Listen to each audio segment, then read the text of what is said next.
senior Michelle Mobo na watu anase Jode Chwemu no say ended finance minister at the budget no 2025 budget statement and economic policy for aban no ekotu dwa no yewia ye ne mpanifo bi ebetwetwe nkomo ye ne moa mo betwetwe eho enkomo ni anamo expect ana ni ana Ghana for expect ene ni ebeto dwa no ntino mayire me ho na mafa course no dodo mgidi se Ghana for dodo na kasa controversies bebre aba insem na honorable case ato forcing edit to dwa ended ewo mrahye bedwam no enuti yebedo science num asuko ye debt management MPP ne NDC confirmations ben ena endra aban ne gitu mu as against politics ana omude ye propaganda na omuwo opposition na omude ye ene nsemu a aban any some economists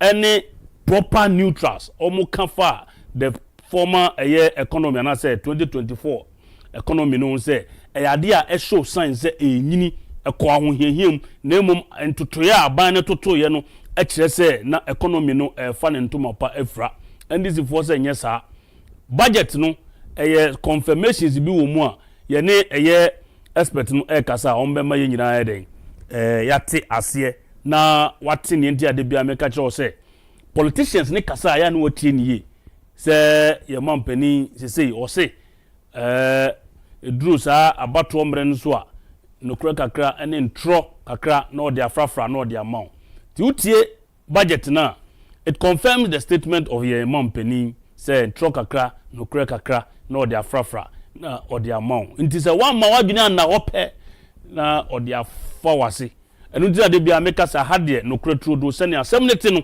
sa pepepe ene etwa mfonu no ede kyeremo say be ya wo so woni beda ho na wahu nia ekoso na obi entum futuro amfangu wani so na numre mi fancha kese pa emma me peso aso for the Great Trouble constituency police station for coordinators and constituency executives council of elders ni patrons and obi biara a owo sa mpeso aso Trouble constituency ni titiri and the member of parliament honorable Gloria Owusu and numre mechia munyina sani amabo munkaye no ye di ebedi budget no ho enkomo papa na ye betwe aben mpanifo bi a on be kire yan o madwene afa budget no nia na omo expect nia the obi kan o say the actuals and I said the target and then the actuals na ye nyina ya hwe na ansa na meko budget no so no ensem bi wo ho no mo a mepese enanumre ye bedi ehon nkomo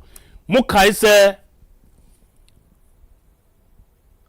ansana meko sasem no so ma me mom nka yesa obetumi de wani edi sa dwumadi ewe achi ewo ye YouTube and Facebook ewo Netu TV GH Netu TV GH oko YouTube and Facebook a obetumi edi wani edi achi na wo de message aba no ma ho ate na atumi akenkan bi edi ama wo na ya semo ansana ye beto about December 7th 2024 asemba ko a na edi hine ewo campaign num galamsey utietie MPP for members na the ordinary members and the so called high profile members no asemba ko a eda obia no say the galamsey politics no eno so eka ho ema party no edincho. And you cannot, erase that out of the equation at all. Untimi yi sadie ne enfrim san say propaganda and this for the galamsey no no. And also kan and MPP for free your friend say abenu no so. And untina Ghana for na dwen yom say and this for magic bi a di free heaven ebe den ebe solve galamsey no e dia man mo solve at least Ghana ye be bon say mama be san say ebe boy bebre o mampani ene ni mpanifo manipani dada na nado ene ni mpanifo e kyerɛkyerɛ mu kyerɛ Ghana for say omo bɔ mo ho modern Ghana for say da bida modern bono enso ani na ndisi fo akɔhyɛ civil society fo bi achi na ndisi fo akɔhyɛ some celebrities bi achi ya pɛ kakra de amom no mabɛyɛ dede afa galamsey nsɛmsɛm no ho agya enya bedu ye ma Ghana for no say oh MPP for Montana na NDC for emfa magic no embra. We are still awaiting the magic. Na adwumakuo baako a wɔn sɔre a na wɔn bɔ aban achi. In fact wɔn de no na wohwɛ a there was some friend say opepa bi egbomu enye say bi politics na no more here because omo penifo ni bi ho no ma na wuti omo a otumu say they are a bit genuine about nsem na no more kan that time no about galamsey enipa ba ko na me bo na baso wo saade no Dr. Kenneth Asigbe Dr. Kenneth Asigbe a o convener edema media coalition against illegal mining say media for in central for yi bi kika omo ho bomu say be ya omo be kasa afa illegal mining no ama Ghana so afa ne ntoma pa efra enti nipa a okeka odasa media coalition against illegal mining no Dr.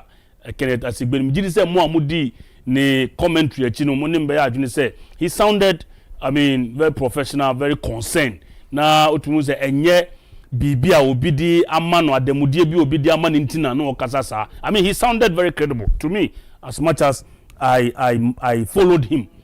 Na ama ni oya sese ya na ama man who say senya meji ni di ye in the last administration no senya na okasafa galamsey no na meji di say eyo pepa Ghana do ntina Ghana ho do ntina ode yesa no ye di meji di ye ni say aban we ba NDC for winning election you know. This is the only man amati say was ye dede ti senya no ye dede in 2024 ye December mo baby no. This the dede na no was shasi awo ye. Na chese continuous because problem no ye solve. In fact, information available class suggest say and I suggest say ene me no ka say the galamsey is worse. Chese worse because ye videos a che mo ene soldier for no call mining site hono mo baby illegal mining na NDC for chairman constituency chairman to me koso mo mene e ka cho mo sade ntiro ma ba because wo mo no mo wa ban mu ye nja NDC for no me galamsey videos no e ho ya bobi di a kire mo a. Until the information available now is that the galamsey has gotten worse. So the question is, where are the pastors that no mo ye dede that time 2024 about galamsey? Where are the so-called neutrals? Professor Agyapong, mijidi say okasa against galamsey park can some well sana and also your papa. That is up to you, but some of us didn't see it that way. Why are you quiet now that the issue is worse than it was? Na okasa efahun. CEO of Ghana and as a National Shippers Authority. Shippers Authority and a Ghana Shippers Authority. Yes. Why juma ma NDC ma ene at least ho adodode no usu dibi fine. We are see the obi person ko nanim. But the question is galamsey na wo ye hu dede bebrebe no. Minia prof galamsey no aye worse. Why have you kept quiet? Mean to me before so say beka asem we and I said ye yusu nia na o kan and I said dwumadi na wudi before and even during the election no as against ene say waye din say ade anka situation ni kwa stabilize ya ene ka we also understand but yentias ye nipa dom nkofo frey send the message say where is that man as far as galamsey issue is concerned. Mekai emribi na will lead teachers to go on strike. Emma teachers no ka say Debbie they will not agree with you. Emma when you anye ho Adentina strike. They say there you are not calling for that same thing now. Why? Is it because the situation has improved? No. The situation has not improved. Me Ben will be sending me message na me need di san komo we no ka chere me so hini ye didi ayen kasa. Prof, is it because they say who didn't one why you busy? That's why you cannot comment on the galamsey issue. And then if you have the opportunity, I can even host you now. Wo anu ye bia o de atudwa enkofo kra kofa salary a oje ewo Ghana Shippers Authority etwamu 100,000 over 1 billion ene ehun your friend is allowances enye meya but enkofo na eka say did you do what you did during akufo-addo time no bashi na it appears said there's nothing good akufo-addo ne na ban na say also okabi kamia ye say everything you said or not say you saw last 4 years and say last 8 years no was bad to lead crusade against this government.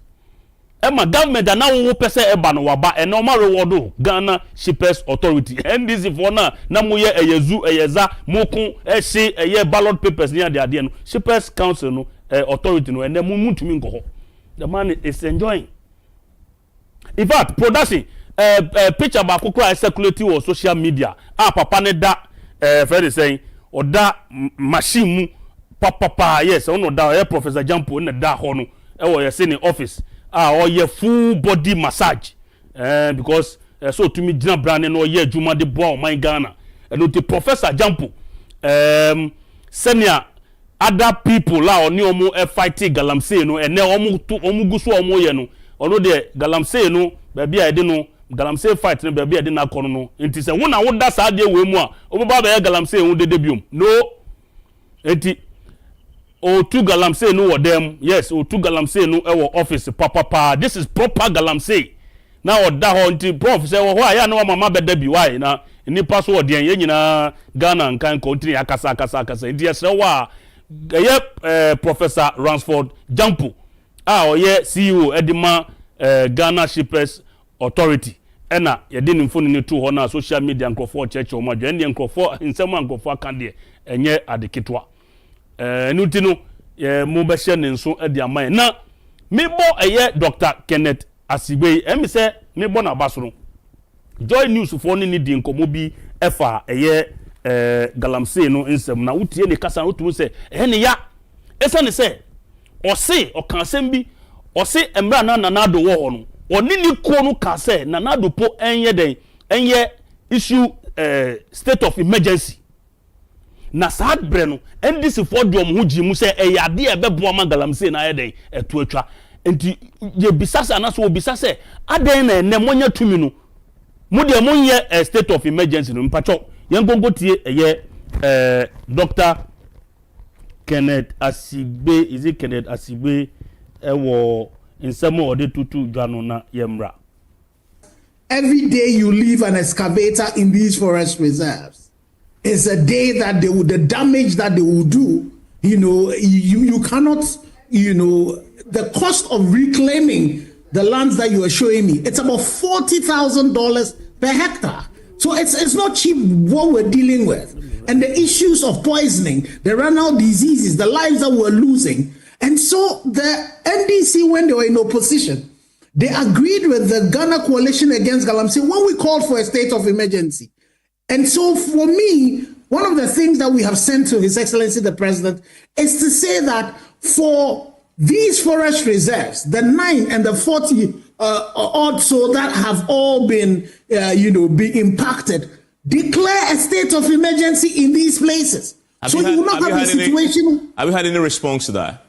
No, the 2 letters we wrote to His Excellency, one of them, the one that we got a response was about the Awen MP, that they acknowledge receipt. Then also the IGP has invited us. We've given our statement in that particular case. We know that the Speaker of Parliament, for example, says that, he's investigating that. But the first letter we wrote, we've not received anything. The one that we reminded His Excellency about, the calls that we had to the former president, which the NDC, when they were in opposition, really supported, which included a state of emergency, making sure that we're dealing with the issues around our water bodies and our forest reserves. Unfortunately, there's been no response. Okay. There's been no response to that. But I should be quick to say that the coalition had been engaged, the ministerial committee that was set up, as well as the gold board. So those things are happening. But unfortunately, if you look at the ecocide that we're dealing with in August. Eruti, Dr. Kenneth Asigbe, convener edema the Media Coalition Against Illegal Mining. And ye tin in Kano, Joy News, and ma yen sakansa video where nemu eche and uti mo be hye so e de amaye obi say whilst Dr. Asigbe and his group are already frustrated with President Mohammed's gross misconduct and lies, some of their colleagues who made so much noise are swimming in cash. If you like, I will take the message again. Or say, while Dr. Asigbe and his group are already frustrated with President Mohammed's gross misconduct and lies, some of their colleagues who made so much noise are swimming in cash. Not just say Dr. Asigbe ni mpeni for omonia bre say okono omo give it up no. Other people send ya mekeka ye omo they are swimming in cash. Omo ship mu na omo ye massage na omo body no atumi SCP asita na omo tumi aje woman Ghana. Sisi a yesi se wudidi a yen kasa yen mpanimfo kasa ese wote ase prekope enye abufu yenko yanim assembly esiye emse ene da ya na sabio umampanin dada na nado okase Ghanaians should be citizens but not spectators say yen yese amamba na nyese bia yete hokeke na ye de ni hwe enyema ekon bone a enye ye nyina ye ntumi emfa ye ho hye oman chichiri enum sasem no kan doesn't mean say sebin se hunu bia na wudi in the name of you want to be a citizen, because even Ghana mrakwa no the right or the friends and the right of a citizen the responsibility of a citizen is clearly enshrined. So who to me sorry preoccupy say I want to be a citizen tina sebin se hu bia na wudi e wo man Ghana mu abrantie baako bia na oka wo mo a omkoye demonstration na obi ka say ya pe bibia mo so omunye demonstration against akufo-addo aban say be ya NDC MPP be lose no yes research say no oka sa demonstrators no na uhwe ne oye na say ya e kire wo pefe say ne na nkrofo ka say sa democracy hwan demonstration bi omo ye ya eye Oliver Voma was and wine ko police for mo track no clean no na say it was politically motivated, not just a politics and I say political party bi and say kobi and a show machi sunsumo machi koso omo konko yes adian because wo obeje di say na na do na ban enye papa nti won koto aba and they succeeded nia abufu no say in fact nkrofo so abo eye honorable Stephen Amoa Inshiaso member of parliament esane say wo hwe ne abrantie no no ye na say wan hwe ya obesumi sum obesi na sum when nya botre pa te se nia sticker enya abotre na minister nya MP nya abotre na wan hwe asa akwa no kwa go besisi na isu ama okomra se bedwam okokodi djuma as a member of parliament na wo de phone atua wa no na wo ma commentary kan se hunu efa member of parliament no okay enti koban sa no send na make no me dey me more MP na baso say otumi control no because nipa dodo na ka say omugro grant no ko ombeye ni bibi yenko hwe sa mfoni no kakra honorable Stephen Amoa really controlled himself me pese mo hwe na esi ene papa no anamontu a otu ewo ho na yemra ya umekwa kasa na favor na ye one kasa because yet married to 8 years now my 8 years the who ye bia no the who ye enye politics asem e baba be ye Ghana ene da honorable we na me call no so asem na kwanye tutu street light and so offer your friend saying sofola interchange so ninia and so patase ninia wo ho enne watena on my way for 8 years Mr. Seka kawanu tumu parliament di na on my no the new finance minister every kind of kind Ghana for Odia the mo beka to so no enye de yenyanse de Ghana be ko enim enye de be sabotage on my ene on my nkanko ye hwehwe se be nyansa for parliament na ya manyofo so we are hoping second then come I'm not attacking you, sir. You don't say that. I am not attacking. You've been attacking government. You've been attacking government. And I'm telling you to be citizen. I am asking you to be citizen, not a spectator. India or Kasaka, favor, one Kasa because yet might be to 8 years.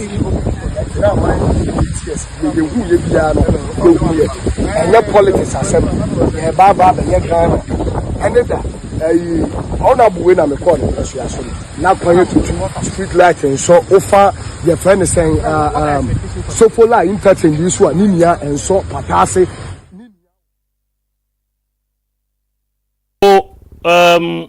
Almost a friend of Ralph or so. If you are saying, Obi the two no more say, person we are popular. There are so many ways. Ube to me, aye adepa abe popular. Ube to me, aye sebi se hunu. Ube din se hunu. Aye bad things. Na wabe popular. Ebi na oye no. Na video ya ohwe kakra nkrofo akasa wo social media say papa no ebo no homodin say otumi share no so ye bebo mpa say more of such irritations will come, but ye best say yempanimfo no say na Stephen Amwa honorable etumi nya abotre no nyame ebe so makoma sa no manya abotre ama people like that. Na we na Stephen Amwa honorable member no ni amuhu no video no mu no ni oye ya ne say o report to ade no edema police for o report to asem no ede ama police for na before say o be report no em say abrantie no accused person na nkasa no ono oma the account nia ebisa ne nsem kakra efa ni esi ye no the accused person gives account on what happened yen konkotie ono ne nsem na okaye. What actually happened and what's the situation right now? I've always been saying that people actually use the powers we have given them to intimidate us.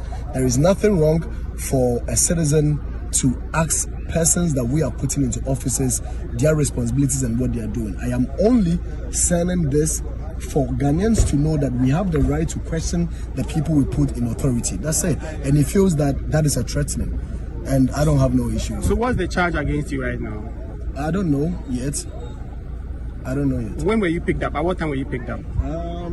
It's 5:07, so I think about 4:05 or something. Where were you arrested? At the Parliament House.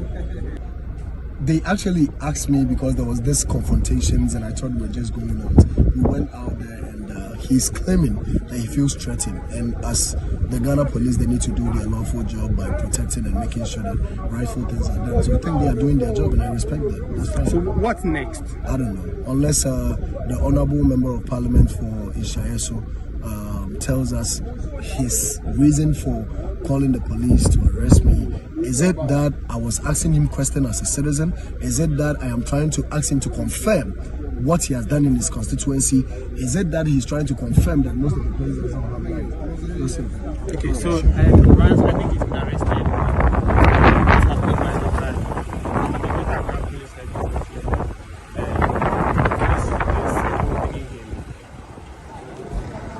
Okay, so nsem more the two dwa no na nsem bia na all can say there is not like we have the right to question people we put in office. Obi any one man say you don't have the right to question people you put in office.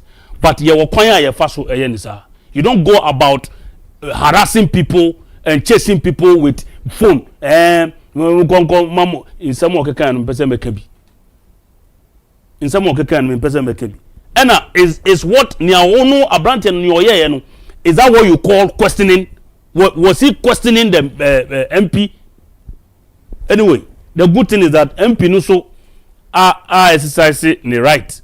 Or they wa call report to abrante no e de ama Accra Central Police for no na me pese ono so the same bit to doctor honorable Dr. Stephen Amwa wa report to case no de ama police for yan kongo tie nsem a ono so de to dwa na emra. Maybe that's one of the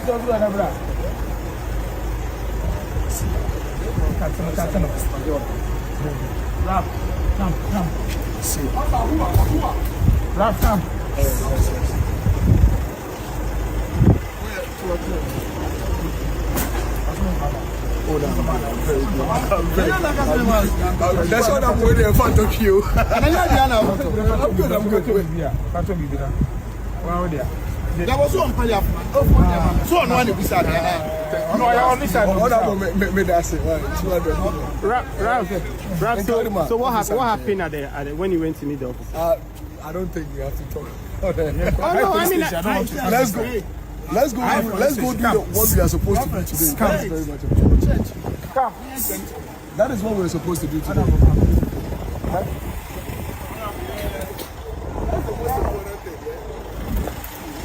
And obviously, going to match on mobile police station, then it's here. Actually, I asked the police to arrest him because I felt assaulted. When you talk about assault, it means where one feels threatened, and there is evidence of imminent physical contact. That's different from battery. And everybody saw what he was doing to me in the morning, which I composed myself very well, and I also confronted myself very well. My composure was something a lot of people are saying, oh, you did well not to have engaged in any way. Of course, I couldn't have done that. But he continued reacting. And I even availed myself really, and I realized it wasn't the interview he wanted. So then I felt that maybe somebody was actually inducing him to have done something bad to me, maybe harm me or something like that. And that was where I just spoke to the police for him to arrest him. We came here, the master just called through his phone, which I'm surprised. But he called and also spoke to me and told they want to handle the case in Parliament. And I said that if he demonstrated remorse and apologized, which he did, he came to me, demonstrated remorse and apologized. So the police said that once the case. Yeah, so Honorable Stephen Amwa and also a chair na ninsem na mesre say wo ye bebu ye ho kakra so just here and you say o pe fame o pe say o ba media mundi na sebinse hunu bia e na mana wudi because ya to abama nkrofo bi ntinu you have the right to misbehave. It's happening in constituencies, it's happening in region, it's happening everywhere. Minimbe bia sa ade na everywhere wa to abama ntinu so se be udi nsenhunu na ofa ne ho edi emra ewo oman Ghana mu nti se wo fi se wa to abama obi ntinu wo be di natem akansem a enim afa ne ho a you should be prepared to face the friends and the law.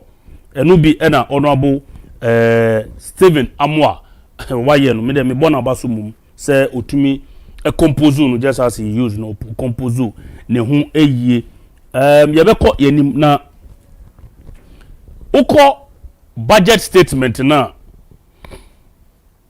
Honorable ato force in the tudwa eneda e wo mrahye badwanum na asembia okaye ene ne minorities for no so aka no abeye confusion sa na nchechemu kakra akoko koso a various media platforms mi gidi say also watibi ene efa the betting tax campaign bremu no NDC for ye dede pass on beti tax no every ho ye betting tax no every ho na enra futo sanfo ato force in den nsem ne tudwa no o kan say aban ayeden atwa what you call the betting tax no na ni akofa confusion ba en say wo hwe paragraph 141 paragraph 141 a kasafa betting tax na va porage mu fa sa winning to so mami paragraph 141 on the betting tax near minister no eka wo budget no mu no mu fa to so mami na mindi hu nkomo sisi ya enye sa dia na yenko yenu ya o se enye too clear mami misremo a okay so ato forcing na ekasei na o peso chese omu na ban no ebe abolish the 10% withholding tax. But you 10% withholding tax. Production mo project in the year mamina okay, so I say where paragraph 141 in semina year for to samfo ato force in the kotu jwa mrashe bedwum endra no I know or say we will abolish the 10% withholding tax on winnings from lottery. Next, let's say tax bi wo hono mo a 10% a ban e withhold ewo ultra lotto a dina udino sikana udino 10% withholding tax bi wo hono mo say ban eti, but the information is that samra we wo but aban na do na ban no omo anye den omo anfa anye adwuma agi say obi ba out to be ka say odi lotto and yet 10%. As I speak to you, no, if production, say this tax was there, but a buying and find judgment 10%. Okay. Now, Ushe senior papa no, a minister no, finance minister no, a couching way now. Or see, we will abolish the 10% withholding tax on winnings from lottery, otherwise known as betting tax. The confusion here is that there are two different taxes. Asem and the wahe. You betting tax and one kasa one ho and send you 10% withholding tax on winnings from lottery.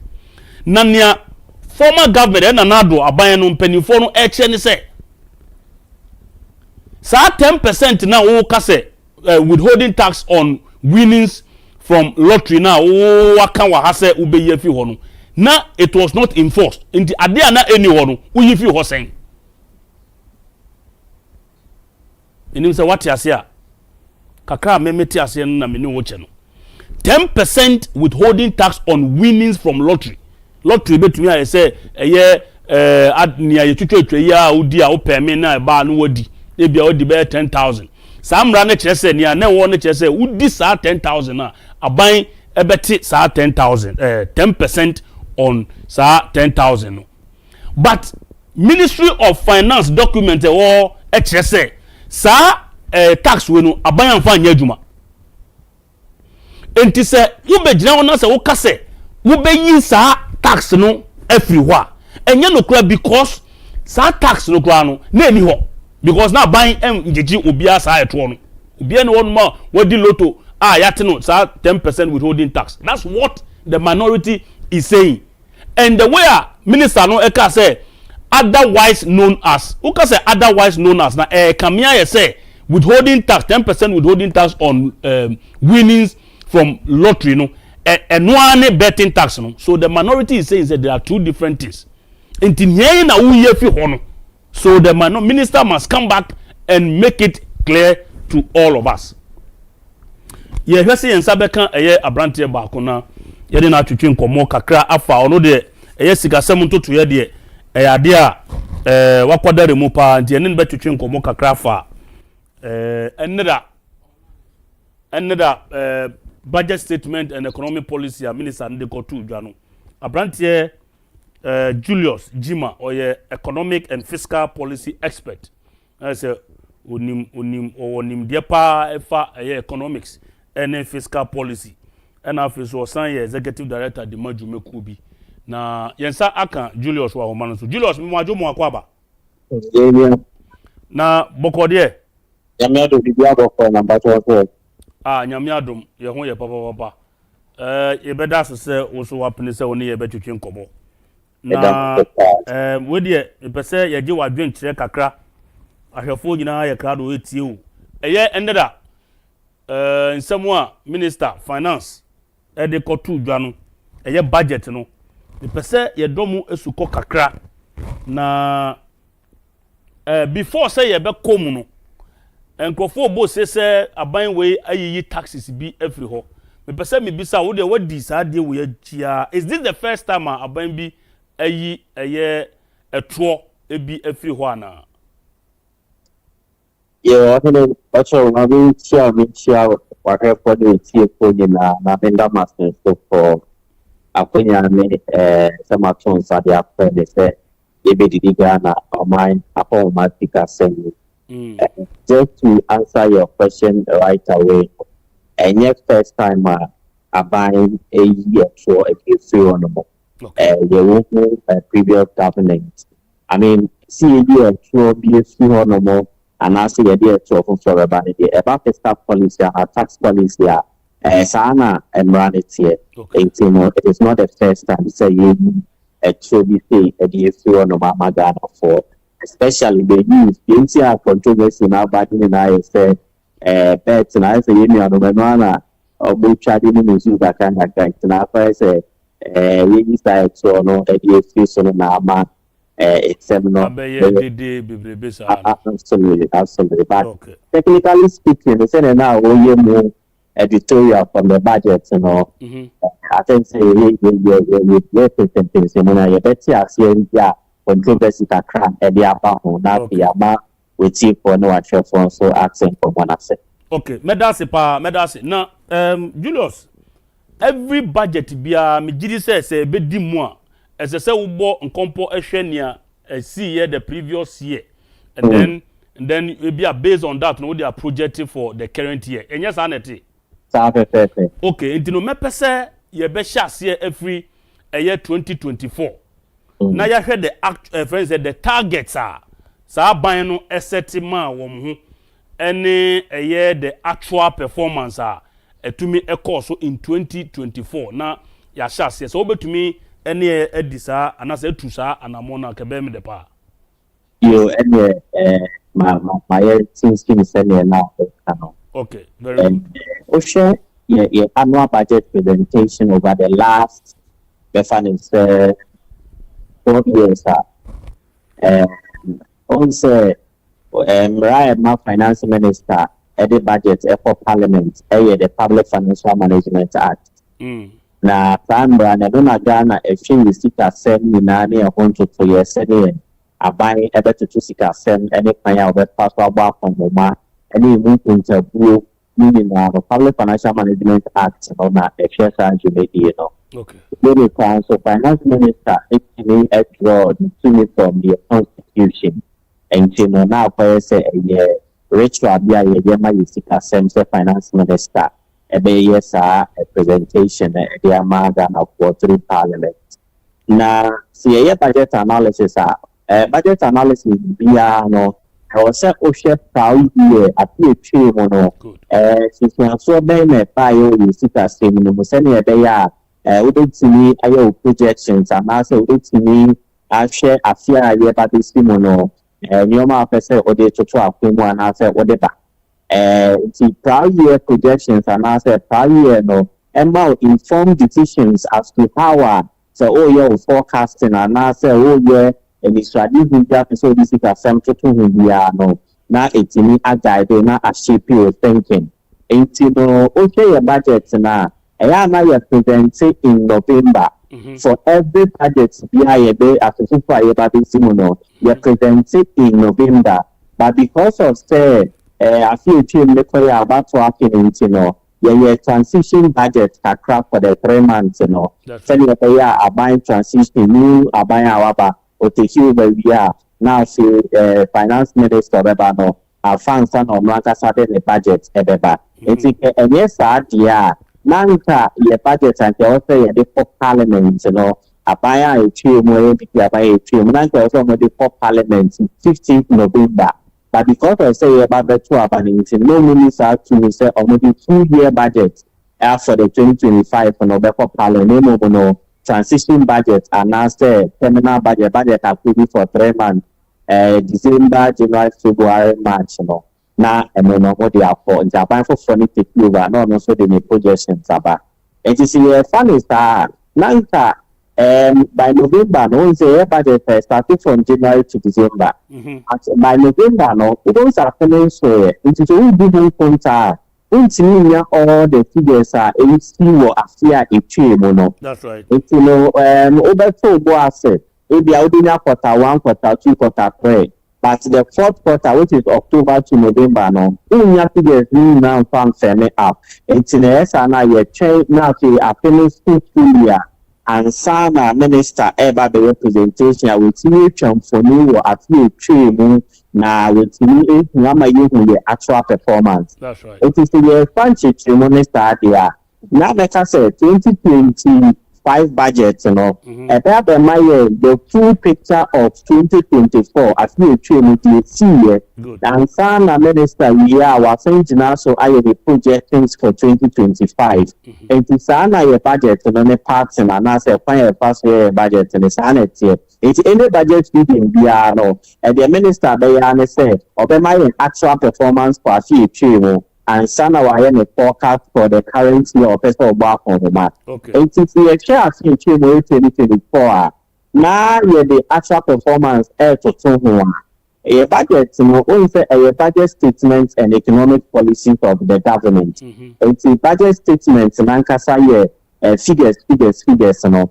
Now, the economic policies, decisions, strategies, buying no paper for the obedience or my taxes and as they are on one cast send your mobile phone expenditure no a point of the first or higher location Ediama the various cost centers and as expenditure lines send there you see in ability to be the cita which is assembly the cita will be the cita now programs and policies are binding things so no now with me Ediaba but some question a crack the NDC manifesto. I won't say a year for about 20 a political party to be a manifesto.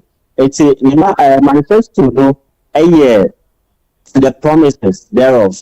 And at the time, won't say social manifesto on areas of the economy, that's why they say chapter 1, chapter 2, chapter 3 on the NDC manifesto. Chapter 1. Resetting the economy and creating prosperity for all. I don't know economic policies in Nigeria. Okay. And at chapter 2, of the jobs for all, which is the 24-hour economy, and also support to earn SMS and so on. Chapter 3, Ghana First. Ghana First policy, Ghana for revitalization, industry support and transformation into industrialization. But also on fiscal policy now, promise of promises in the first 120 days in office, on the abolish some draconian taxes. And the taxes, number 1, for the 19 levy, number 2, levy, number 3, betting tax, and number 4, emission tax, number 5, import duty on plants and equipment, agri. Any industry. So these are the 6 tax line items in the manifesto. A few honorable. And if the budget clearly, this promises meaning I was saying Australia another at least I will say the national budget. Then again, because of about the various political parties, you may at the time. Between 2023, 2022, about 2024 now. Conversations at the time is sparking buying for now, buying that the LPP now only one person will introduce emission levy at the time now LPP for IMF. Because one of the things I know for IMF, in a mobile why am is all right.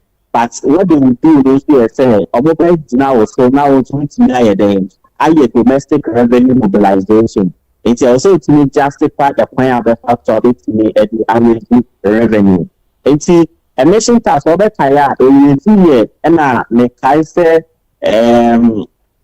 at a time the national organizer of the NPP, some allegations that can so over Kaya. Same for the conversations here about any emission tax, so for over Kaya. Yeah. Now, at the time, there was one tax here now NPP abandoned to be implemented, which is VAT on electricity for households over Kaya. Now, that's your household over to implement because of users. Domestic users, household for dwelling. And this taxes, so that Kaya, national organizer for the NPP, only receive questions or you check across, there's no way at the time the government of the day, I'm not implementing that as because not done for your own extra. It is the only example there at the time when that conversation with cost. It is a fake feedback. The NDC manifesto quickly, also a conversation say open. And I also doing from us betting tax or e-levy COVID-19 levy or idea of say it's the from really in the debate about COVID. E-levy so the conversations also. Yeah. But me try to make a person a day a better the young commono if we a day back. Yes, share budget. The key indicators about why I share before I ever figures in the plano. And the economic performance. And for every budget to be out, you better a point economy, say TV code a human be better car and now say they are buying TV say the GDP no reaching than up anymore. In 2024, see a share GDP are now a bino archivia. So Bekaya, Q1, Q2, Q3. Q1, now your GDP growth rate, now your 4.7%. The NCD target of 2.8%. Q2, about somewhere 6.2%. And also, no, a bino XCD target, And Q3, Q2 is 6.9, no. A bino XCD about 3.8 for the target. Now, Q3, it will be from 6.9 to 7.2. And I buy me to exceed that target, It's not a Q4. It's another matter said. For every current budget, to be or now the full picture of 2024. It's for Q4. On about to force some budget or the four parliament. Q4 no, October, November, December last year. Fantastic, yes. It's for Q4, no, we now, I just said 2025 budget, and the bad cut down for me in the tray. Now, and then we have 2025 budget anymore. Finance Minister actually said GDP growth rate by for Q4 FMN up about now 5.7%. Wow. And no problem no not target 3.1%. But just what I say, even from Julius, not just consistently the 2024 budget year a no target for GDP no or to me exceed. Yes. Okay, but what was man? Sana budget in okay. Then again, GDP no so CAD oil I won't say Ghana oil or mining. In the basket of the GDP, you share the value of the economy. It's the same, a consumer spending, investment, government spending, and now you import and export. I spend on your net export. And you can say no when you now more. It's me easy oil because the oil no as a form of GDP. And one of the indicators about how the measure GDP and non-oil GDP. It has the oil to fill your basket of the GDP anymore. And also economy no it grew 6%. 6% from the previous year and now 3.6%. Your core next indicator about why your gross international reserves. Now your gross international reserve a year a fire a fast measure economy so now them. And then saying the sick assembly military no also a measure Yesika, the war, IMF, World Bank, your good reserves are your Bank of Ghana, Yesika, even the remittances about my name. Your currency, it's stabilize it, the core economic conditions, dynasty, your own share, which you your gross international reserve. Into Yesika, out the three.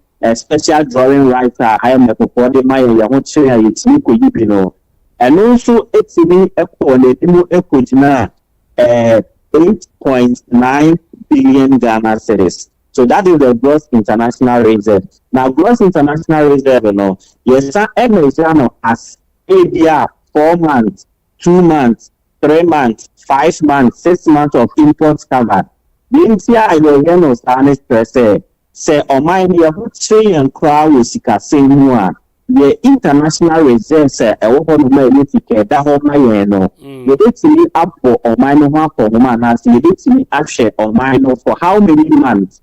It's the imports cover measurement of the gross international reserve when they say, you take the total gross international reserve divided by the monthly imports bill like now it's me am I the monthly imports cover say at this month and I say you measure near 2 months, 3 months, 4 months not just like I saw mine I won't share with the same way it's near show mine so it be 2 months and I said 3 months I am probably say but in terms of the measurement and say gross international reserve say a less than 3 months not just a just say asem no e wo fem so mine e won chi see ape asem beba anytime I measurement of your gross international reserve on a monthly basis na less than 3 months asem but more than 3 months not just say okay asem you see asem okay so which is normal for developing economies like Ghana. Okay, Julius. Sorry. So it means that metewasi here, not just $8.9 billion na the nanado are buying eja or for the gross then international reserves, GIR. Yes. Not just no MIA 4 months of import cover. Yes, 4 months of which per your narration a good. Yes, for a developing country like Ghana. Yes. Now, me person bisa wasembio. Yesika $8.9 billion. Eda ho, eni ye call IMF ko je $3 billion. Ade tina ni entumi yi ses kanu $3 billion no fambe embe ye how far. Na ye call IMF ko je bisian for with conditions. Good question. Also because the gross international reserve, is the composition and I said you number one, your reserves, your foreign reserves are your own arbitrary. In Ghana, your reserves are arbitrary. I said and it's in terms of trade, And now your IMF where you call we also can be, which is IMF for whole country belonging to IMF will be your fellow SDR, special drawing writer, or country because you're standing World Banking, so the World Bank for your drawing right from the World Bank, it's development partners. And see, you sound to make sure your gold reserves are your own minded. And it's good higher issue for some time now. Those previous governments, good for oil policy. I almost started to talk gold our Bank of Ghana. Yeah. That is a good policy because now it's really back your currency, with what's the gold. Also, NDC are buying so abano. My son, there's almost everything, any good board ever. It's send the good purchase policy and as a good purchase agreement, a better also. It's Ghana, then the highest producer of gold in Africa, you share your good position and I said the good reason why you money more. Am I in capital? Am I in Sika? Am I a G3? And in your gross international reserves now make once and it's your for IMF for this car. It's part of the gross international reserves. That's no will be. Okay.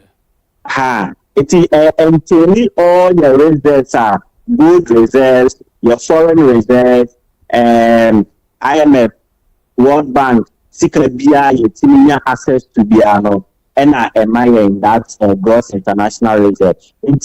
After the handing over, Sikami a bit medians after the $8.9 billion buying and then in 2016 a year gross international reserve now a year man penny and that time ujama na nado no Now I'm told it covered only about 3 months. Is that it? So it's an improvement from the previous regime. Okay.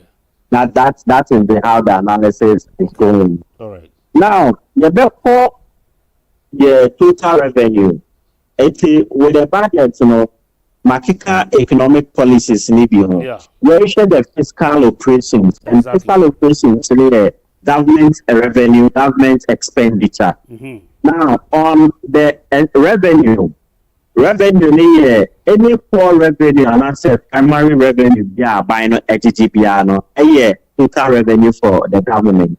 Abandon so ayana unya grant kakaka but say your core lower income country to say a grant and so entity it's most of abandon revenue in a tax revenue. Now in 2024 actual revenue by abandon 186.6 billion Ghana cedis. Total revenue and grants in 2024 actual, and this is actual, not budget. Total revenue near 186.6 billion Ghana cedis. The previous year, which is 2023. Now revenue, the targets, revised targets on 177.2 billion Ghana cedis, 177.2 billion Ghana cedis. And you could see the revision of the revenue target for 2024, which is 177.2 billion Ghana cedis.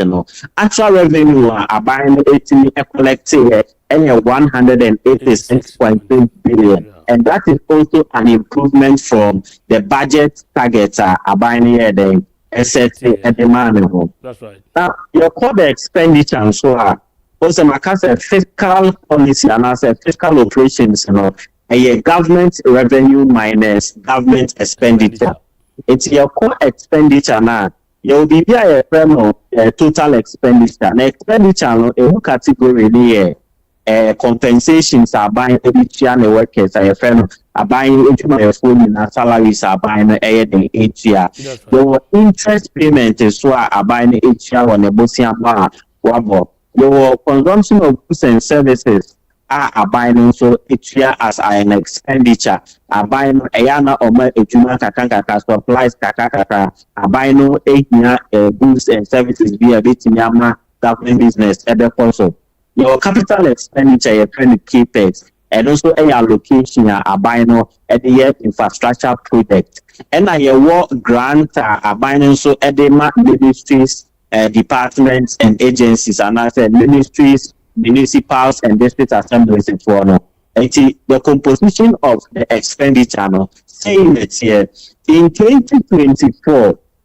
Expenditure a car abane a boy 279.2 billion 279.2 billion Ghana cedis. Target a one more abane the buy say or best spending a 219.7 billion. And see say on expenditure abane a moving spending more because from 219.7 billion actual expenditure by 279 billion. So expenditure near the airport stroke. Okay. But you will be so what means that what that means is that a buying sika a bani futu any sika or di edi jumano sika or di jumano doso sene near a bani futu. So you call it the deficit. We call it a deficit, yes. Bad, sir. Oh, yeah, bad, sir. So it's a deficit. Now, yes, say, share Ghana, your management of our fiscal operations. Now, for some time now, you recorded deficit. And I was saying to me, any discipline, now you put a stop to the deficit. And can you tell me, not deficit, in Bradley, you want to the deficit, which you can do on more about no appetites cannot be a JB. When in 2017, about added the Fiscal Responsibility Act, fiscal, you have to be responsible to the fiscal operations. It's fiscal responsibility. I was not really responsible. Aban Ben this Fiscal Responsibility Act by 2017. 2017, I said, yeah. Good. It is our Fiscal Responsibility Act, you know. And no finance minister said, so your budget, me akohomasi kano deficit bebano may exceed 5% of the GDP of the country. Okay. Just say akohomasi kano send you to say deficit at the abano expenditure no more than the revenue. Yeah. But in the expenditure no see a measure in percentage terms that may 5% of the value of the economy because country meaning they say it grew the value of the economy no up to 1.12 trillion Ghana cedis. So 5.7 increase in GDP growth rate, you know, the nominal value Ghana economy no that's no 1.12 trillion Ghana cedis. It's the Imrani chance anytime a finance minister by budget no, don't go beyond 5% of the value of your economy.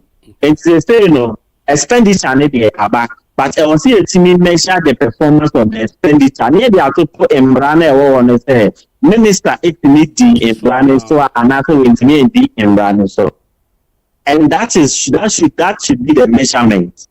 Now your core budget name on the fiscal operations, you know. Or you will be a friend of primary balance. Set me my equation be say fiscal policy, you know, a government revenue minus what? Government expenditure. And a government revenue, so no, a total revenue plus grant. Yeah. Government revenue, a total revenue plus grant. Yes. And our total revenue, no, then tax revenues.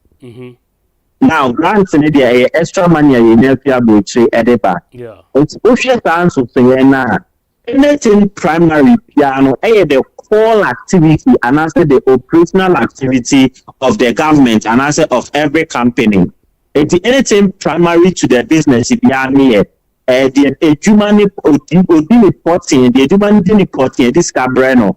They are buying so a reporting this is happening which is the taxes.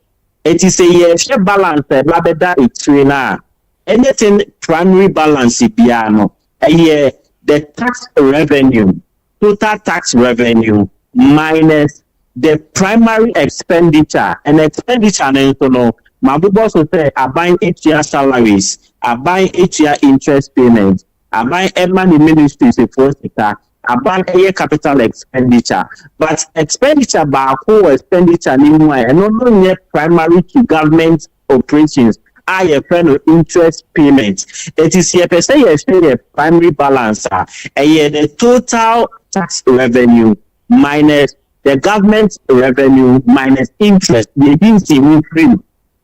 Okay, good. Okay. So follow me. Yeah. So expenditure in me also no. Salaries are buying each year. They say interest will move. Goods and services will move. Capex will move. Ministries, municipals, the state assemblies, MMDAs, no. MMDAs, no. But expenditure by no. Alien and I said on government they call expenditure and the interest payments. Interest payments as a result of both Singapore buying a football which can see. I buy bills to be anywhere pay to myself for Bobby Sandy Abbey Juma. It will be interest payments and it is still change. Near share the core expenditure buying near the Ebonka. Near the total the core revenue at this council here the airbag. And then you're a friend of primary balance. Okay. Now, that's clear, right? Yeah. The primary balance, and so no, you will a commitment, and I want a cash on commitment basis. And you say, oh, I buy it to me, I say, for the expenditure, and I can't do a own fear, own cash in fear, but and then so what in another to say, we. Yeah, you must see, I made you must say, but you see, so on commitment basis, no. Balance and so they buy a 3.9%. Okay. So Makase Embrani then 5% of the GDP. But the primary balance for 2024 is 3.9%. Not just say it was within the cutoff point. So yes, there no pampo no narration of a surplus. It's a no deficit to a surplus. Okay, surplus. All right, which is positive. Which is positive. Okay. It's a not just for the primary activities of government, abaina mboka. Okay, good. For the primary na the various government ebubo boka every way no. Yes. This is the first time I say abaya moka. Abaya moka, abaya so which is the surplus. Okay. Now you go on cash basis that say abaya say ontuti aneka. Say abaya say neka medidi which is the balance on cash basis and no at the deficit by which is 1.2. But also you follow me. Papa. On balance your cash base and on commitment base. Yeah. My example, say the alcohol there, na unchi ni pakona or the idea ni mawa ni pakono se odenka. Yes. But unchi ni kaye. Yeah. It's and on why then what's the commitment? So on commitment day, you don't pay any money. But when you be cast unchi ni pakone car, now say about then cash. Okay. It's once you start making cash payments, I would be to your work and see can then that's right. But on commitment based on the members of the one work or to watching your money so about the so but but on cash base, and also at the balance they be buy. But our balance now they buy 1.2%. And only a deficit. It is a buyer so OTH and the deficit are heading at the abba. But our deficit is no. And so it does not exceed and bro cut-off points now fiscal responsibility now then. Which is 5%. Which is 5% of our GDP and only 1.2%. Okay. It's the overall performance of 2024. It stands to reason say 2024 economic performance, and yet bad is okay. But also what that's right. We could have very say done better, but yes. Yeah, one also and said and yet bad. And yet bad, yes, we could have done far better, but and yet bad. So I say, economy no na and yet economy na in 2024. Okay, good. But also what's in common I say. Now, the same 2025 budget, finance minister they buy on what such a cabia are buying also at the day, which is okay because financial information. It's ever a carrier that minister actually said Ghana ye carrier they own say because the primary balance it be a commitment. It's ABI and your money do or the one of our so near the abroad out here it's only a car it won't say the independent IPP for NECA. ECD, the energy sector, and so a car on road fund is to a car added on no more. Okay. It's a total payable central government a car or the no. Echo year 67.5 billion Ghana cedis. Okay. And we a car buying it and all the car a payable you pay which you are now quite a cash payment. Okay. Right, Yensis will say a buying so they didn't call for car.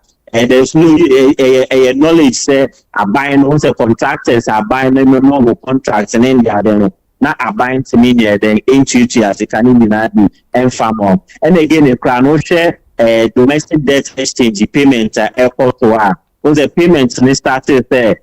Bano, nothing for 4 years then.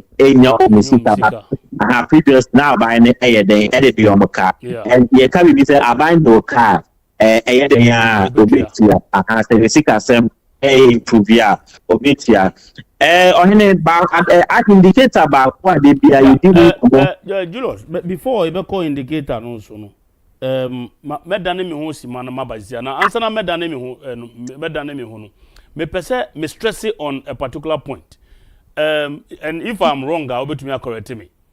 O narration wama so far no, ba ko amesua wo ene say na the previous governments free papa Rollins abreso ba be pim na do abreso no.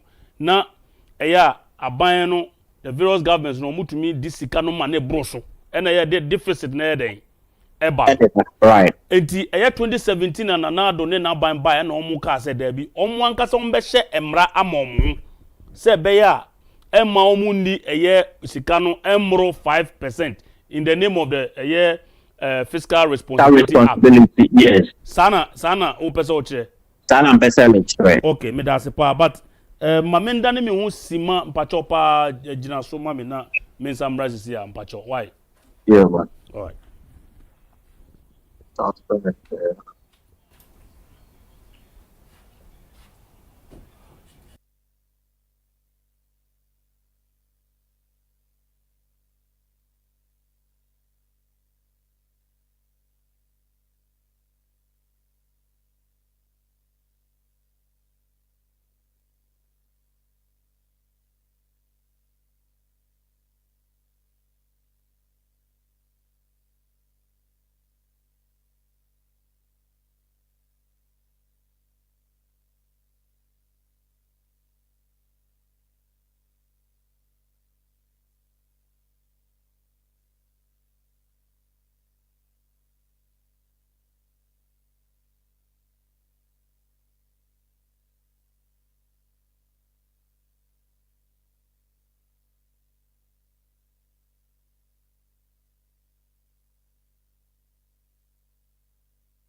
Bera and I'm Adwomene Abrantia Efreno Julius Jima our economic and fiscal policy expert unimupa yadene twetwe komo efa budget for the sum for a year at forcing the two dwa penifo abon mabaso pa say a year me guess na very good now Uncle Julius say who da so ahoma no so masamba on champion okay yo answer na meji now kasa about say now person call the next indicator so meaning say inflation now person call there and say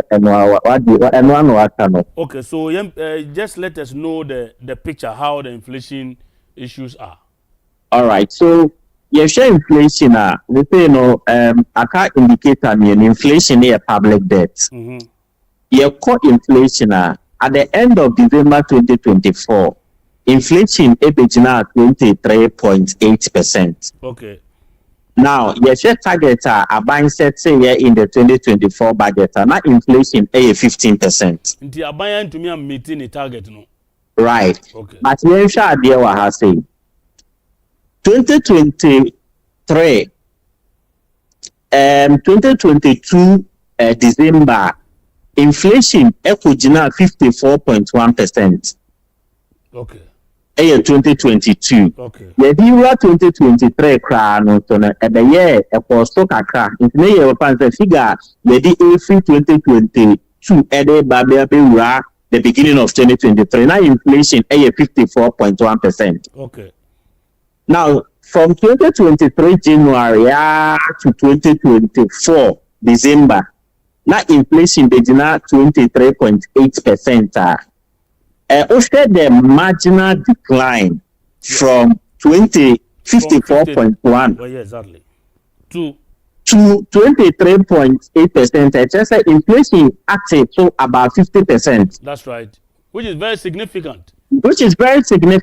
Yes. Although Yentini I achieve a target of 15% in 2024, Oshe Ejuma Akoswa ama inflation etimi a reverse it down. So Bekaya 2 years ago, na enye fidi agosem kra.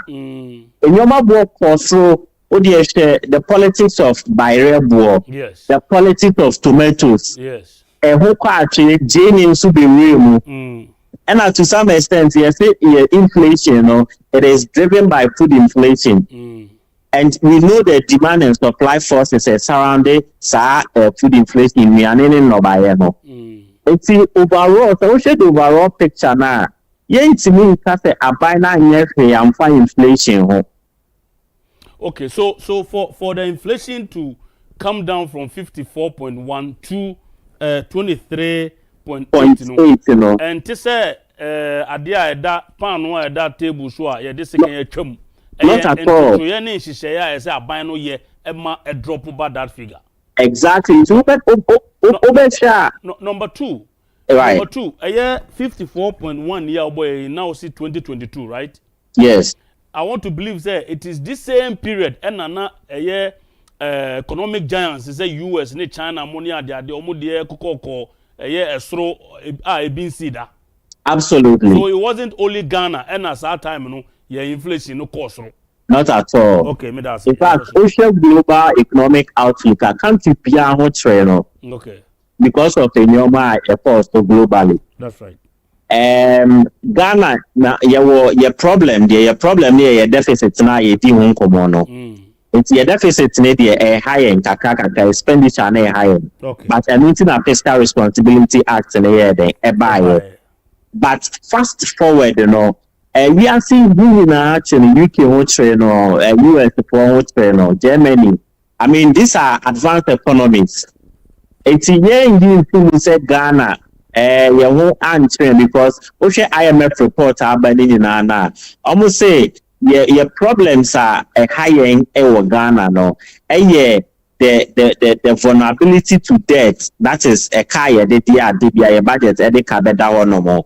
But global economic conditions buy and also and spaying cry a propose economy no. And already Ghana our problems have vulnerabilities.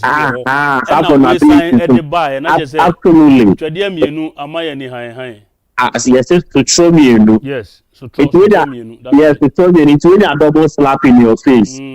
Penyanka, all do budget deficits in an anka, all crack and kakanka, the fed kakanka, you okay. Sir, if the deficits in a banwa down, one for Fiscal baby kakra now they are heading, or the ababe so no point. But global economy is any days in so be kaya after me or Europe wants to resist the car and the best support a budget deficit.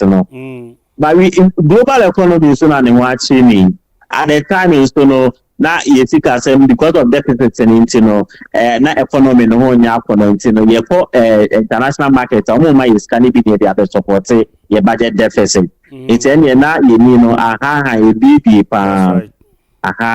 but you share the overall performance in America na or see a stress say a free baby neighbor and a baby.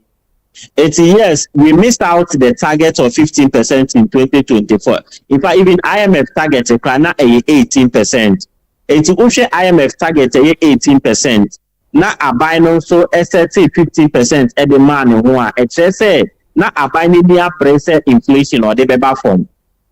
Because IMF no was charitable, so there when Timianya crown or 2024 inflation target more than 18 and farm. But America say, oh, you need to be about 15%. That is a determined what government now or percent or achieve BB from 18 to 59 k. But Ankobanisa, but emphasis in say, BB free 54.1%. I will do 23.8%. And if it are got that's right. So that underpins the statement. IMF president ma Major Jeva Catalina eka say ohwe na Ghana before sa oyene na si we ase e bi kan ye no ohwe Ghana aban entotoya na waya na it was in the right direction. Yes. O describe Ghana crap as a bystander obi ogina ne ba bi ono de on pen ho asem na oyene bi abana akokam. And that also influenced how come the IMF no swiftly even approved your demand of the $3 billion. Economy don't say pa. Medasi, yanko enim. Eti o share os IMF no omuba isika no twice in a year. It before come be your review as still no sa nyoma ya bubo su ya no mo e de ehwe no mo tina so asamba the next tranche of the payment.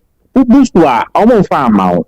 Your last indicator, for the sake of time, your last indicator is public debt. Let me say when they are so concerned for debt. Ghana for under the IMF program, which is the ECF, External Credit Facility IMF for the Mayan.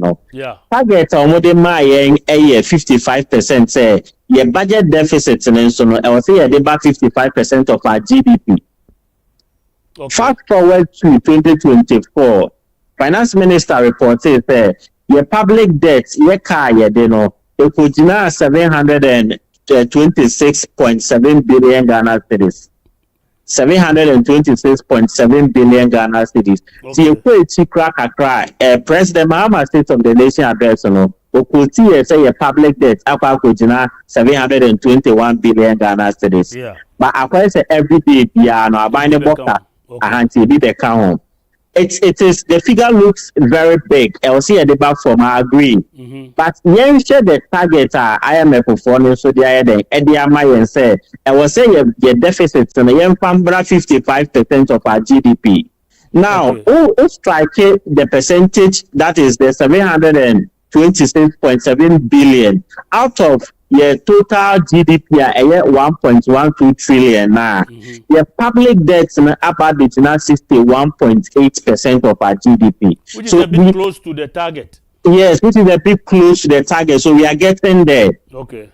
It's Akabe 5 or to get there, and I said to get to arrive at this stage, you know, and yes, kasa keke, not at all, and yet set to be just by also share debt exchange by a binder than started so your payment. Eddie Amaya external debt exchange for domestic debt exchange for so and after the mama buy on into bet to us so February or something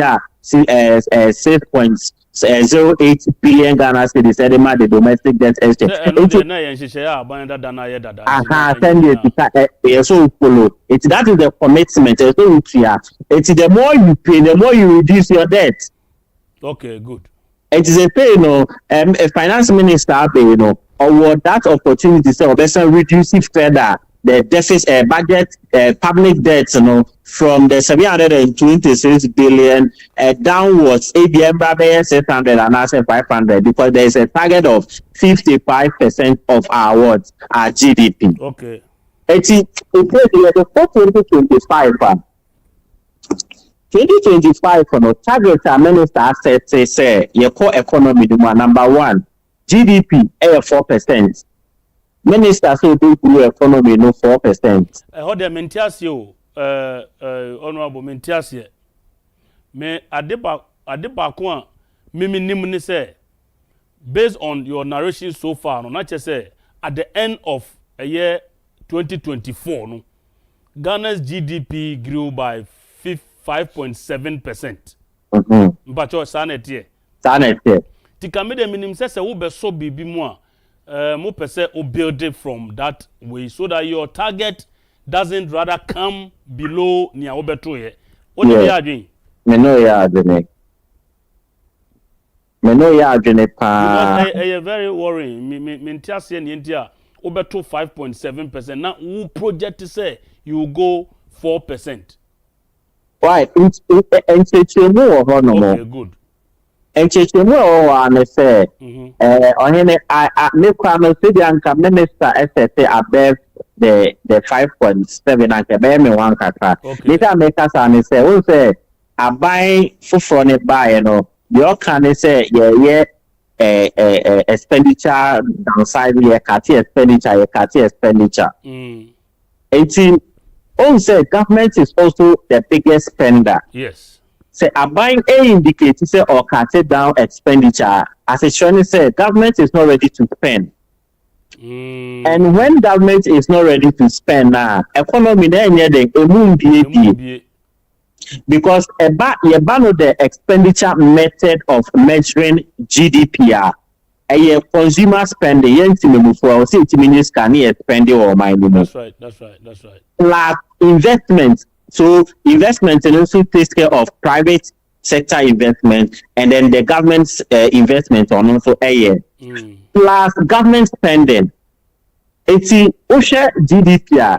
GDP is equivalent to government spending. It's directly related to government spending. GDP is also directly related to consumer spending. GDP is directly related to investment and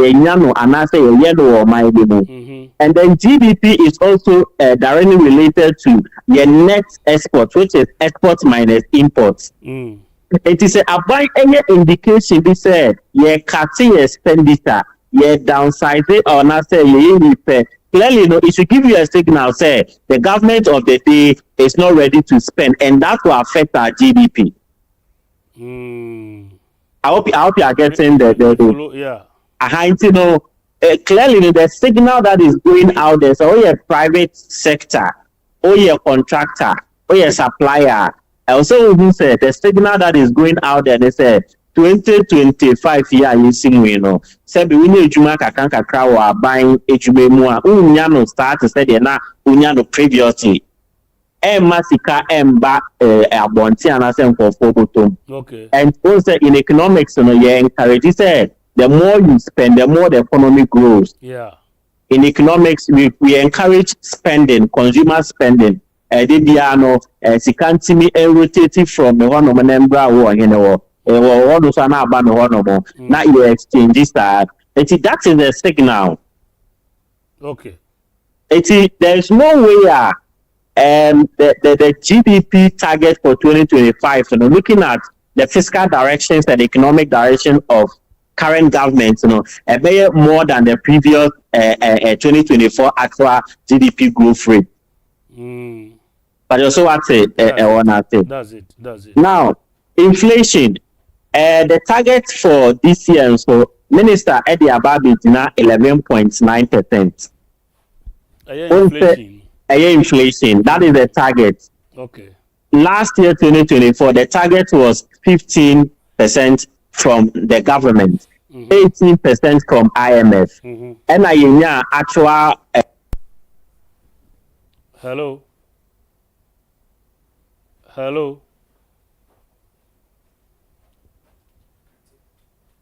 Yeah, Julius, who are so? Okay.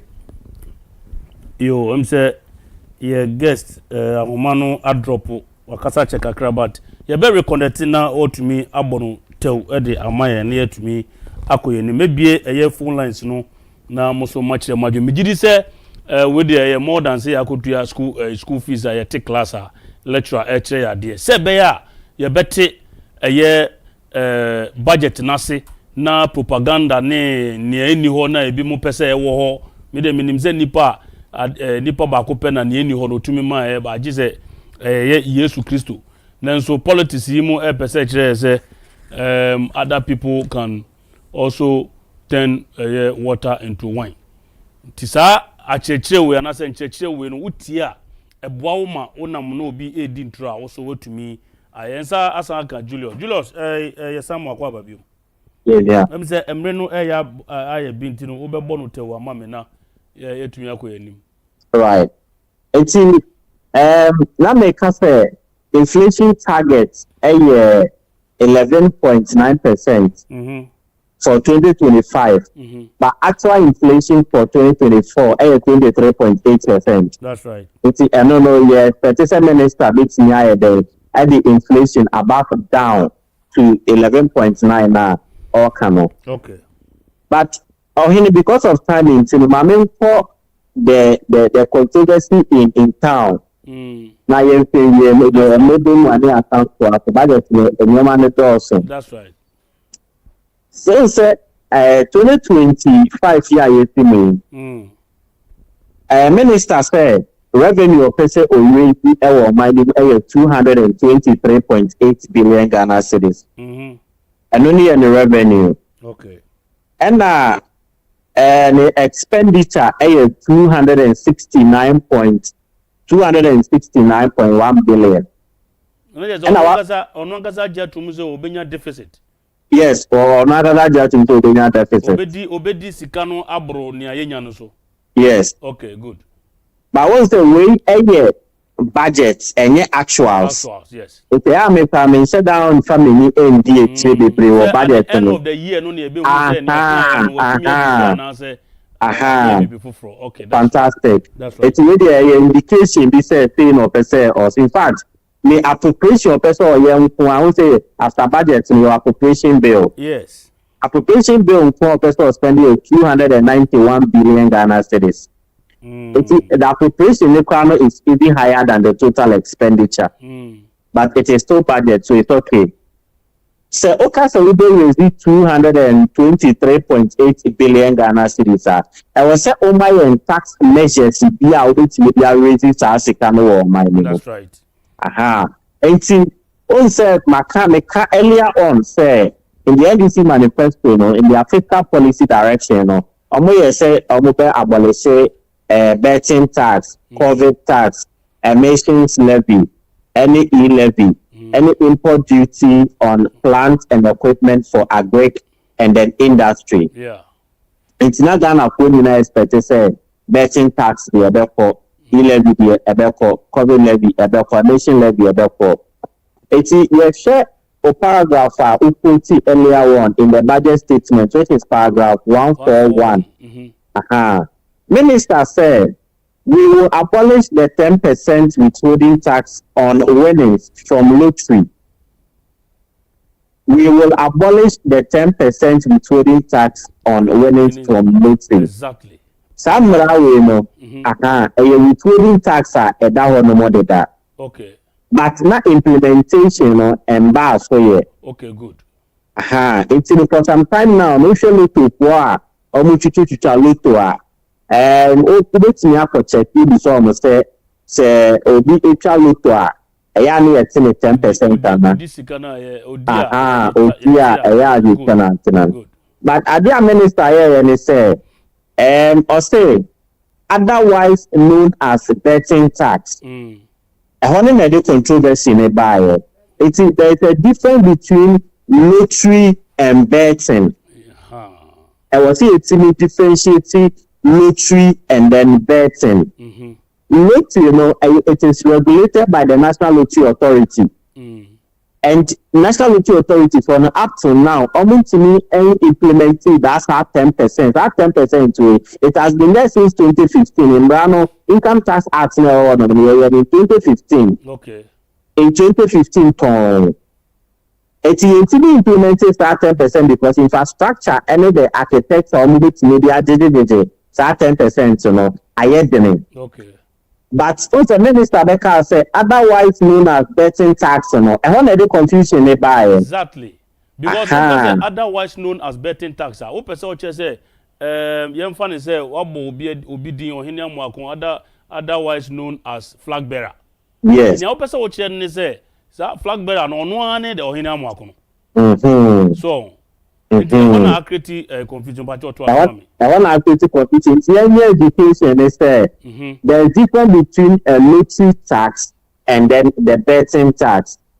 What finance minister or OCP say or be abolition? The 10% on betting. I don't know any information for and in mind. I know because of technology and digitalization, my bet, any sports bets, any bets we now, any animal boys, maybe your channel, and only the deeper not 10% here, say, and it's a normal or no more possible. It's a normal finance minister, FSA or abolish betting tax, and your lottery.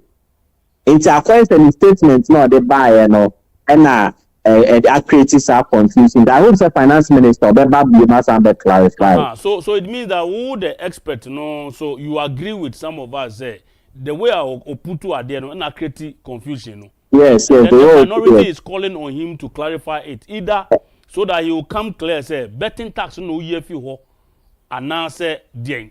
And I say multi tax and no per se or ye edi free one no I agree on that assertion. Lottery tax ni there wo ho bad en fan ye adwuma nti no ana I say fan ye adwuma nti no ko no betimi aso ade abasa o ye fi ono mo. Okay. Aha, say ne there ono no sebe with all humility na dream for no now it's me aye den. I say tax no abolish Ghana for ni budget. Okay, that's fine. E-levy there assembly ni ho. Because e-levy, also you abolish the Electronic Transaction Levy Act of 1%. Assembly anymore. Okay. But emissions levy on industry and vehicles. And it's implementation and yet on emission levy, implementation and yet when you can you try for me to start here and say at the time of Crown, national organizer of the NPP, a press conference, Kasam said there's no way of the penny. Amasa emission levy abaso.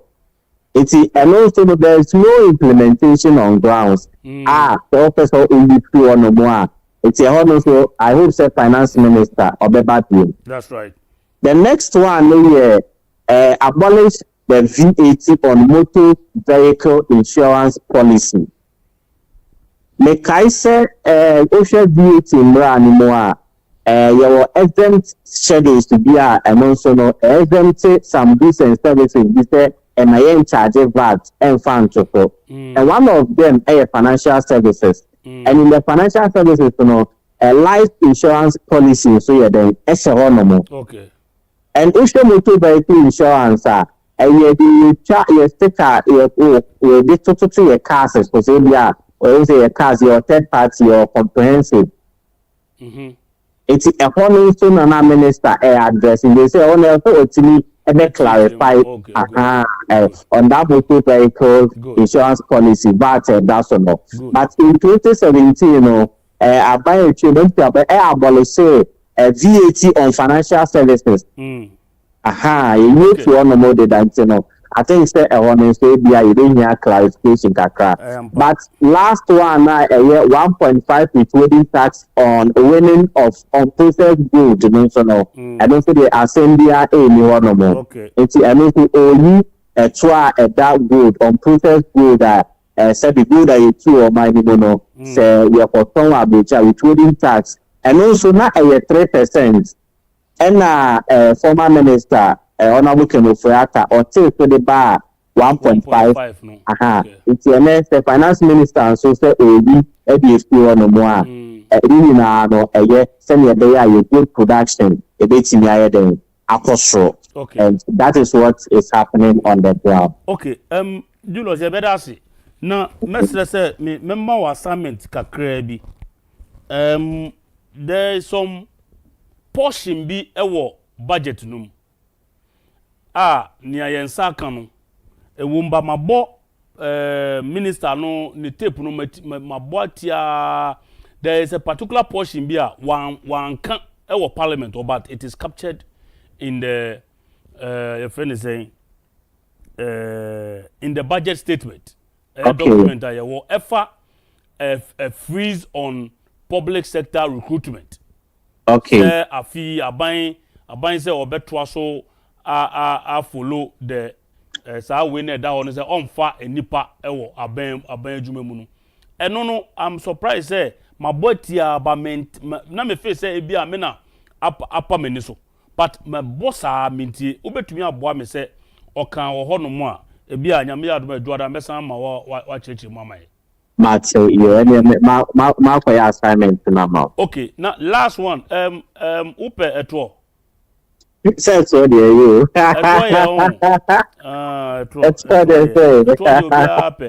need to do all my okay eno na edibu o man Bagana wo ye pet to jeti and I say ye pet to tia yeah ebi mo nim je eto ho aha ebi mu pe etutia ene ne jeje but omo peto. Oh, okay. Na etu no emu nie na emu size be. Now obi sending me message or say your guest is he looks like one of the disciples of Jesus Christ. Yeah, the word osro ayememu ndija 427 na you mean you better say yes we junior Peter ntino ya me aduma eduada bibini e besan atwa be ya better say papa. Thank you so much. Yes. Julius ejando so chia opa ejando so chia yo Julius Jima, economic and fiscal policy expert or senior executive director at the Center for Public Policy and Economic Analysis. And I no twetwe nkomo we de maje mumre kakra ma mimbie phone lines no na memfa afrefo adwene kakra menwe na answer na mo be friend Mr. Mo ama menkamfo mkojisika kakra de begumboto menkamfo Awosh Unisex boutique emfa mawo Awosh Unisex boutique de na me kan de na jese wa onim dada nanso me koso ebo wonka yese uko omo shops no ahodo na mebobo amamo ope leather bags original papa nya fake leather bags, shoes, belt any nia yedi ye hu emema ne ema nyina uko Awosh Unisex boutique ya also unsa ebeka ebi sisi amino kasa omo ma 20 to 30% discount ewo mpaboa bag, sandal, slippers any omo polo shirt papa yibi kaki pants ye memma trouser papa ibi okọ ho a obetumi anya ye 20 to 30% discount enye ade a ade wa entino mesre se mo nyina mo de mirika beko Awosh Unisex boutique na makoje mo de na mo na ma obi ehun se awo ebon hu omo ye clearance sales minimum ka say running to about 50% ewo mpabo bia odo nsa ebeka ewo Awosh yes utie mi ye 50% of mpabo bia nti wo mpabo bi to a ene ya se utumirika na uko Awosh Unisex boutique unsa beka mo Jowlu opposite the First Atlantic bank no afis uko airport we bia yetu yeko yefa wiemhyen wo ho no terminal 3 departure C ho no opposite Sandra Lounge unsa beka Awosh Unisex boutique East Legon Shashi Boundary Road in the same building with Two Guys supermarket opposite IPMC school no and office Tesano behind the police depot unsa ebeka womo ubetumi from 0244 649 379 Awosh boutique comfort and style na so Franco Trading Enterprise bia unsa beka phones ahodo nyina Nokia, Samsung, iPhone papa baby unsa ebeka bi ope TV ahodo so smart TV ni akevi bi fefefe na also waje wo de air condition ahodo any chest freezers ni other type of fridge ope bia open sabeka bi wo Franco Trading Enterprise microwave washing machine any blenders ahodo na ni super kra wo mo CCTV camera na se me ka chem se na wo twetwe makronfo eba me fie CCTV camera ene yama ya che ehun onipa ko oba ho Awosh Franco Trading Enterprise unsa beka CCTV apapapa ibi na also watumi e de abo obra me no ka say obenya 40% discount ewo omaso ukọ ho a wo de o ka say utie ewo the seat show so na 2 ombema 40% discount ewo omo digital platforms nyina so unsa beka omo 0246 422 338 0555 939311 and 0302 225651 and so betumi download omo Franco Trading app no ewo phone so na watumi ni omo di edwa still phone papa efie and amekanfo edi amamu 0240558990 0240550899 udin ene baby afrefi hello wahina mwako ya mamu adwo nyomre ya jo so akra udin baby afrefi opening kasi me pacho me kase free kumasi amekom okay ofadamti ni ofadanso ofadamti ofadamti Monday no me no kasa right me pacho ya me be sure bebre awradi nshira moso yo pacho kasa mami opening kasi ya edamwase be pacho ane na medical chia mi krum asofo nyina na de me pese me ka ho asem kakra na se utie betting tax ya se mo kan yo mo se we abolish ti se no mo ye free ho na so mo be ye afie no mo be ye free ho omunya enyi I say a core parliament na a core processes bebre nti ene ya me no kaze o china udi betting tax na udi betting na tax na ye betu yo opening kesi kakra me pese me kan se mesre mo se abranti ya ne kasa ye curious yeah mesre mo omo emwa wo man Ghana na eniema esese wo mutirichiri mo magana fo nyanti ase wo hwe se de abranti si kirechire niema mo a ekire se wo nyansa ne nimdie ene nti ase wo adwuma na wo yi no good nti esere mo yo mo mra bonten no mo mebua Ghana fo na enkrofo tumfuturu bu ye ne dodo nti ade bi wo Ghana ha na ya de pa bitima bua nipa na enkrofo tumfuturu bu nipa ne ye hunu so mpa so na no so me kan se mbi mesere me se timi ehia me pa MPP for supporters nyina ne yempenim for yenkan ye homo na de yiwo mu ne se NDC for ne wo mo nza ntro for eton ye yempenim for man ye ne ane ya som sa na nse ye se akọ bi ne nam Ghana ha msem se frɛ ne se bibi die ndie bi ayi hwan musa o se hwan musa bi aso wa ye die ndie obi o ye NDC ni be na so bitima gina ho no ma ya analysis ye papa bi am MPP for that's right nti yesrɛ mo mesre alaji mumuni ba omi a doctor onabo ken ene yempenimfu aka nyina so mo nkan wo mhumbum no mo chitaafo nyina nkan humbum na yentusa no na nyame ya doma 2028 nkonim de be ye dia amen yo wo ye ofa damte na odi free ye kumasi amakum e ba ye no yeah say ofrefo afufro yeah hello Flagbearer, good evening. Good evening, boss. Who didn't be afraid? Your friend Nana Kojo, because I feel Obuasi. Nana Kojo, Obuasi no Pacho Kasamami. Oh, eh, budget to myself and person can be. Pacho Kasa.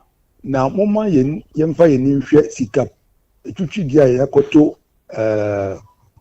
friend saying, for Sukwachi office work. I dear part of this Asikana, baby. I feel you try 78 million ama one a year ni deputy Shamima Muslim any a year you say ama prat a kwesi prat bano a omo sa nipa nine say nipa numpe enye ministerial position nti sika ben pa sa sika esusin a year budget allocation ananado a year ma ministries mo be mienu aka bom di Flagbearer media ma wiem say sa sika we fosu kwachi bechi chama some radio stations ni friends say FM station TV stations be propaganda na mo ankasa friends saying reporters even no or the scan be form so that mo dey aye dey emphasize aye na oman no sika poti aye nya dey abo oman no bra no dey ani dey ankasa hu dey sika we akoto for Sukwachi office asem sebe Nana Kojo asem sebe ye be hwe ho asem aka enu nti na ese se omia obia ma nani da ho na utie ne eko nti media house no oye nyeme bi ese hu se sa sika no ya poni kakra e de amano ya hello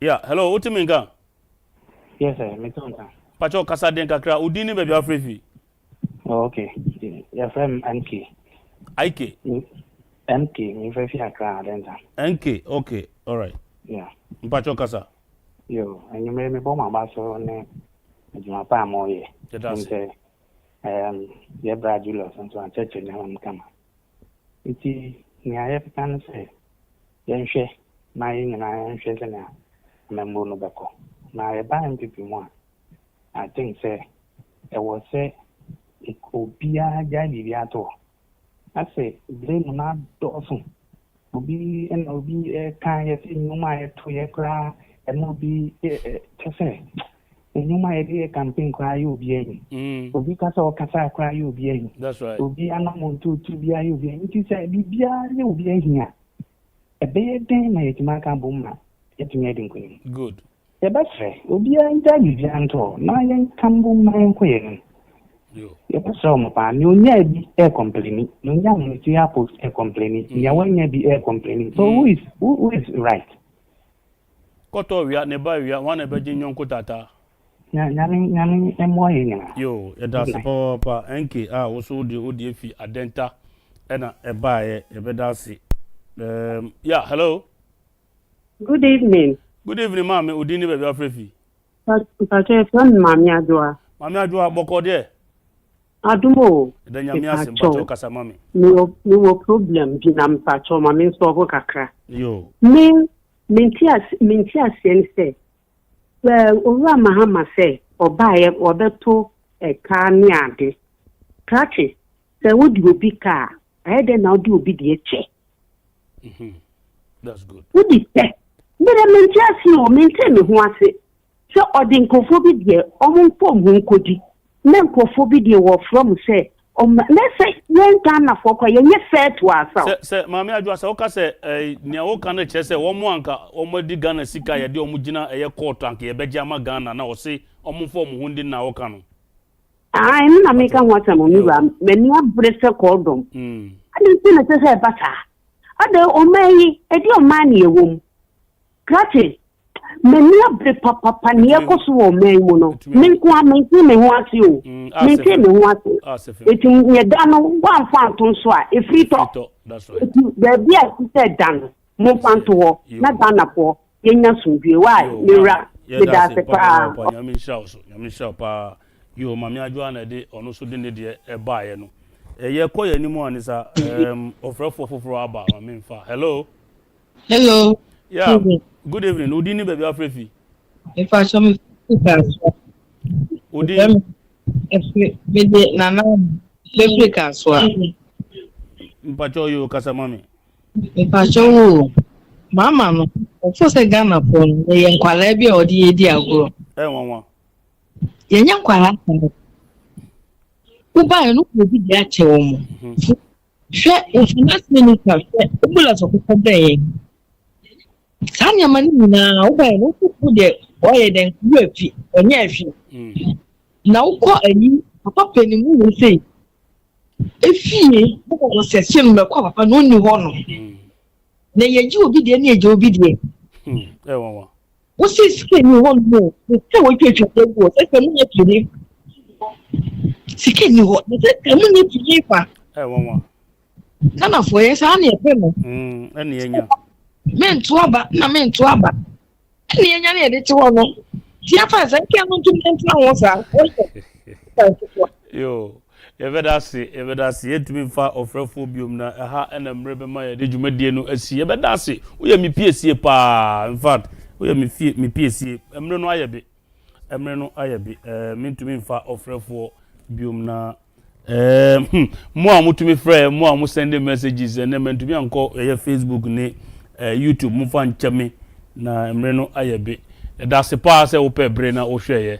Eye mpenifo ebo machi dom ejando eye Justice Afol Kwesi Nelson George Sakode Focus Ima eye Elekem Bentay ena eye Kobe Scratch mrantie ena ebo machi dom ma mede enadwumede ebrem musomfo the flag bearer na metra adwum nyame yadom a edwoda ebe yese MPP for eye press conference ochina nyame yadom a edwoda ye de mpenifo beba na ne wo press conference no no omatumi ede atoyenim Nyamishamu makramu.